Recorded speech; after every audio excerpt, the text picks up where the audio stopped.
Up, you had the chance to ride on a carousel. Kids have been doing it really for centuries. That's right. Tonight's Made in Our Hometown. Kayla Strayer shows us a local artist who works to bring these creatures to life, both at Coolidge Park and around the country. Yeah, and the amazing thing is there are not many of these specialized artists left, but we actually have one in our own backyard. His mission is to keep a carousel carving tradition from fading away. Watch this until the end for a surprise fun fact about these animals. Chattanooga Carousel at Coolidge Park, filled with one-of-a-kind animals like this goat named Sir William, carved by Larry Ridge. This Larry Ridge.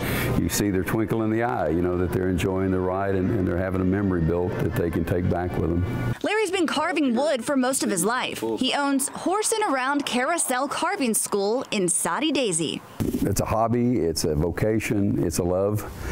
You get involved in them and you just keep wanting to do more and more, and you learn more and more about how they're done. He's one of the few people in the country who specializes in making and restoring carousel animals, some of which date back to the 1800s. You can see the history. They're the history of America that's on the side of a carousel. While restoring the animals, Larry tries to copy what the original artist did. If you look right in here, there's a little scooped area there, and there's a chisel that fits that perfectly, and that's what he would have used. Tradition is important in this shop, and there are definitely no shortcuts. Larry sticks to the same tools that people have used for centuries.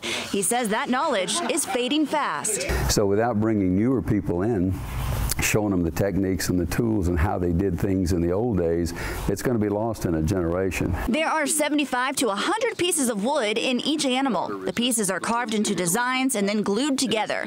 After that, they're painted with acrylics, paying close attention to detail.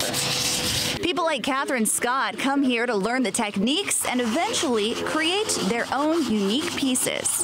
Oh, it's just a fun place to be and fun to do, and you have something when you get through. The work doesn't stop once the animals are in operation. After so many rides around the carousel, last year we had over 150,000 riders. It's time for some of these animals to get repaired. Scott Morgan is with the city's operation and maintenance department.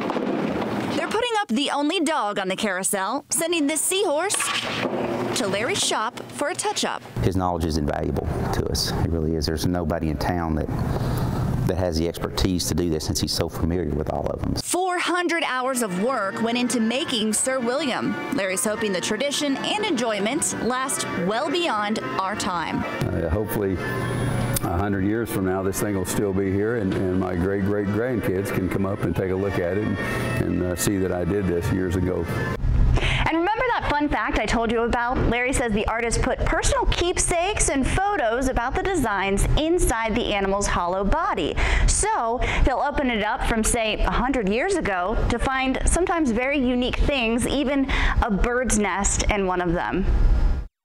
And if you want to make a carousel animal, it costs about $1,200 to $1,800 to use Larry's shop and materials. But more importantly, that price comes with his teaching method.